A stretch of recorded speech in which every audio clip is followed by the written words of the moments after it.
Steve, I think the first thing we need to do is welcome PK Motors on board. Yeah,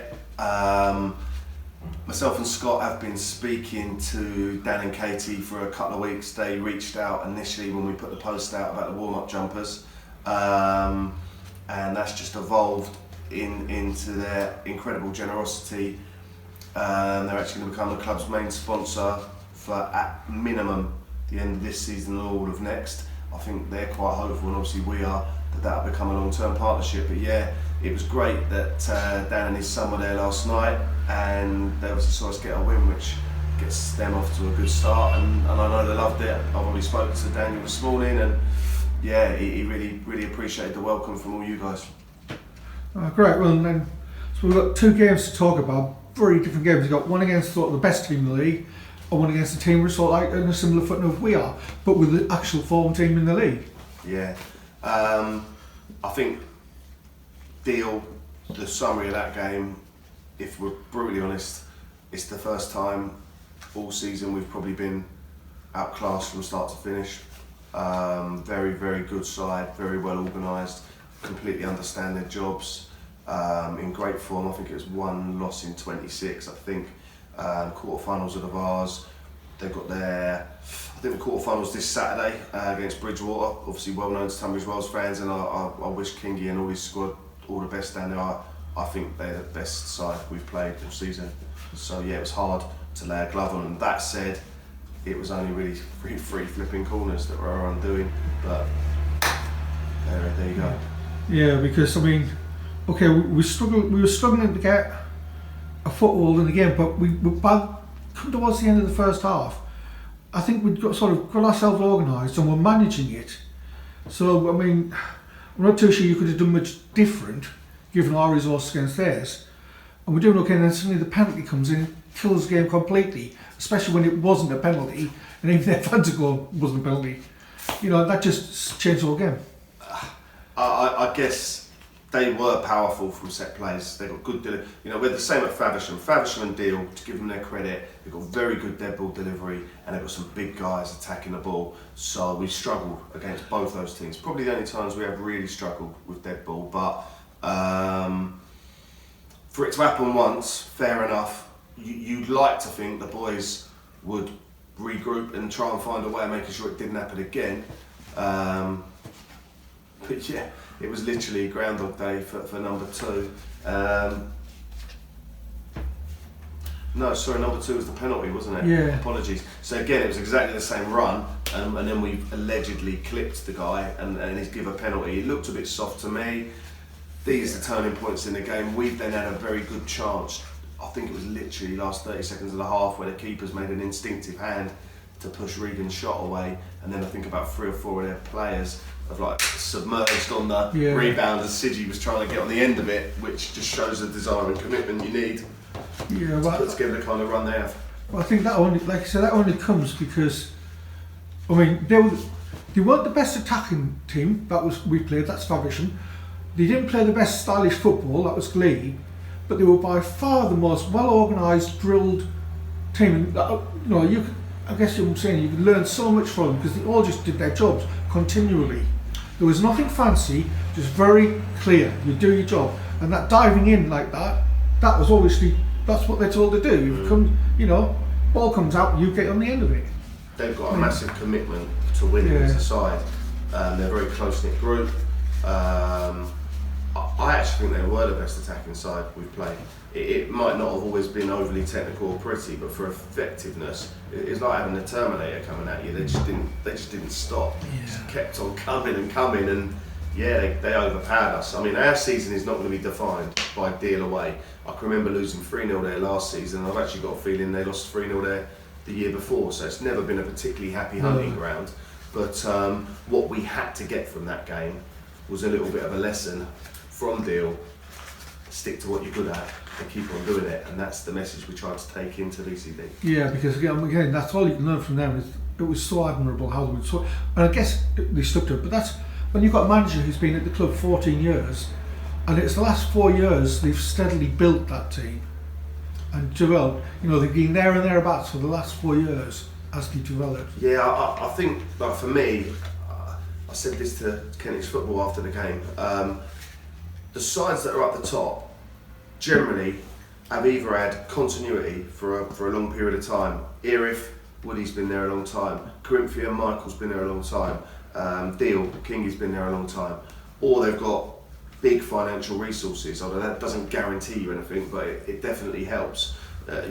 Or then, and I think if you actually look at the top 8, most of the teams fall in that bracket. I guess Glebe, to a point, not that they're paupers, but to a point, they buck the trend. They're a very, very well coached side. They've obviously had the benefit of a good pre-season. I'm not looking for excuses, but we are what we are. We need time. We need a little bit of consistency, and if we can get the infrastructure of the club anywhere near the likes of Deal or the likes of Faversham, then that starts to generate revenue, and the whole thing starts to. You've got to admire them because it was so obvious that the setup there commercially has been very well developed. But that means they can do things like bring in the keeper who's played for the last 2 teams that have got promoted. Yeah. Experience. Winners win, don't they? Yeah. Generally speaking, people that are used to winning win.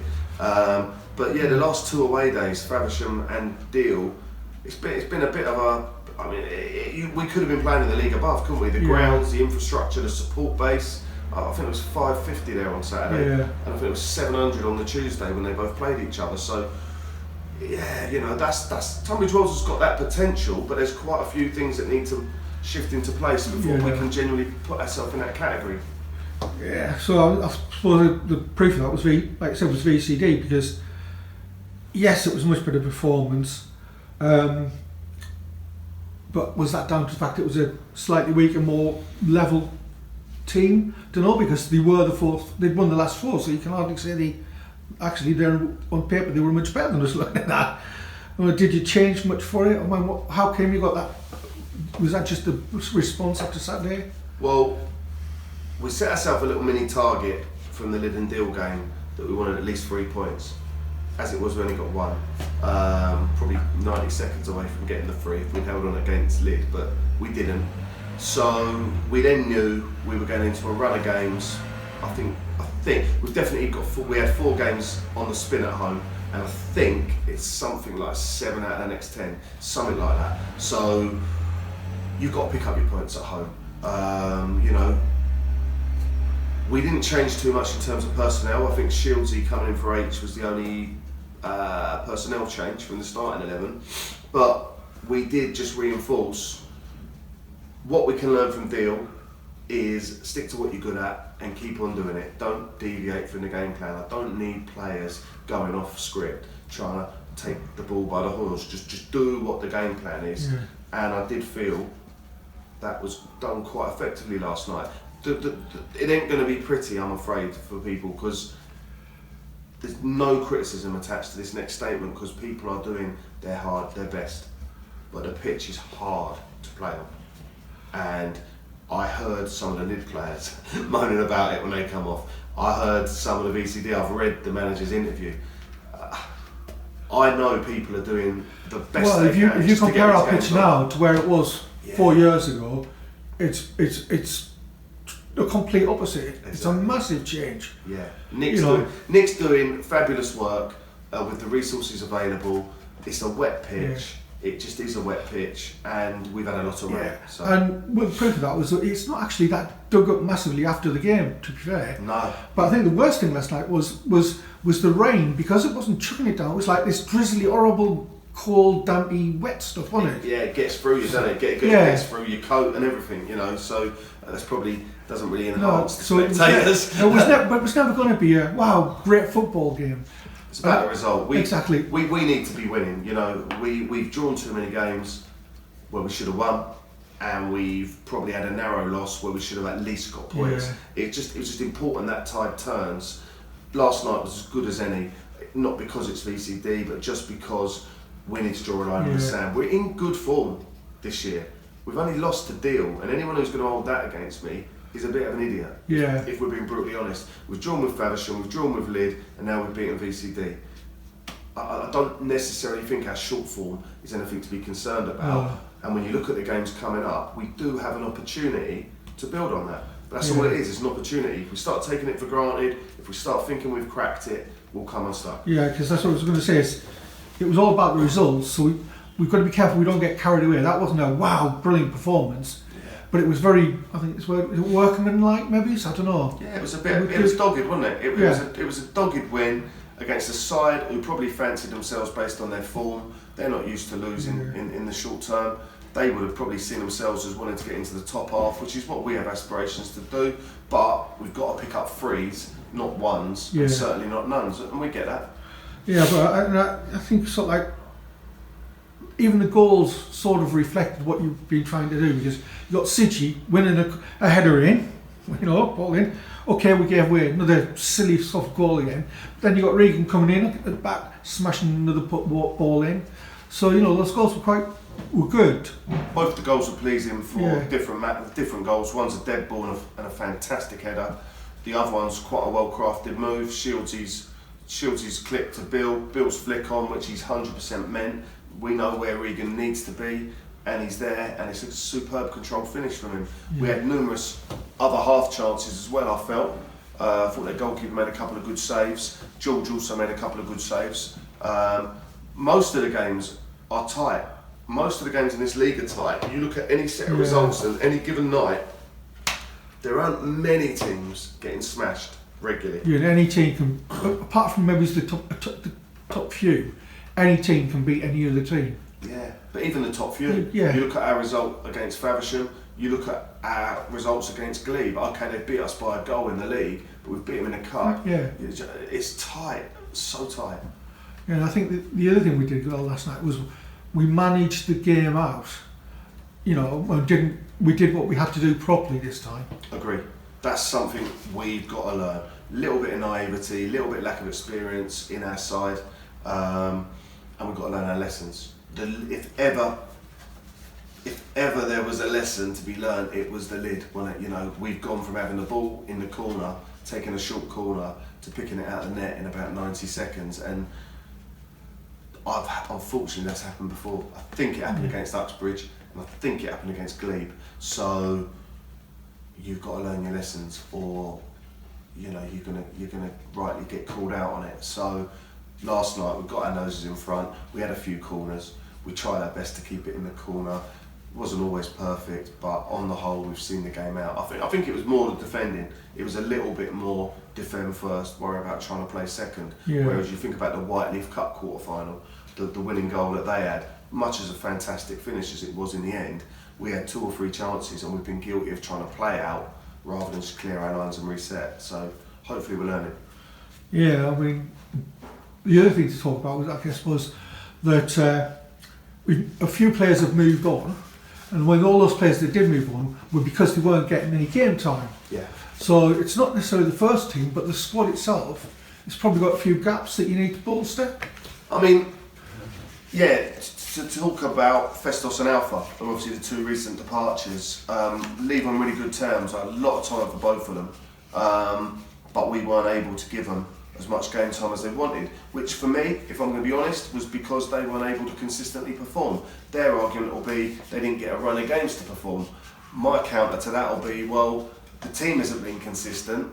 I've got 3 or 4 people that want to play in your position. If you don't grab the opportunity like Regan has on the other side, that's just the way it's going to be. Leave on good terms, a lot of respect for both of them. I'm kind of pleased because I felt we were a little bit overloaded, and when you've got too many players, it's just as bad as having not enough in some respects. You just end up with a lot of unhappy faces. So it's allowed Morgan to get some minutes on the pitch. It's allowed Jack Gallagher to get some minutes on the pitch. Just allowed Brad. I didn't actually use any of the subs last night, so that was just on me because of the balance of the game. But they all got to run out of Deal and Lid. And Walder is hopefully back very soon. So that's a massive, massive boost. Bill's come back in as well. Bill's come back, he found his feet at Deal. He was desperate to be involved in that game, but it's also a very hard one for him because the ball was going over his head a lot, and there's he's got his own little rivalry there because of his history. But last night I thought he really looked like the old Bill. He was involved in a lot of good stuff. And yeah, there's probably one other player that we're having a conversation with. Don't want to say too much right this moment, but I think it'd be quite big for the club if we can get that over the line, and then that's us done, I think. Great. And I suppose it sets us up because you've already sort of hinted at the next few games. I mean, Sutton, and then Holmesdale, and then Fisher. That's 3 games on very quick succession. Yeah.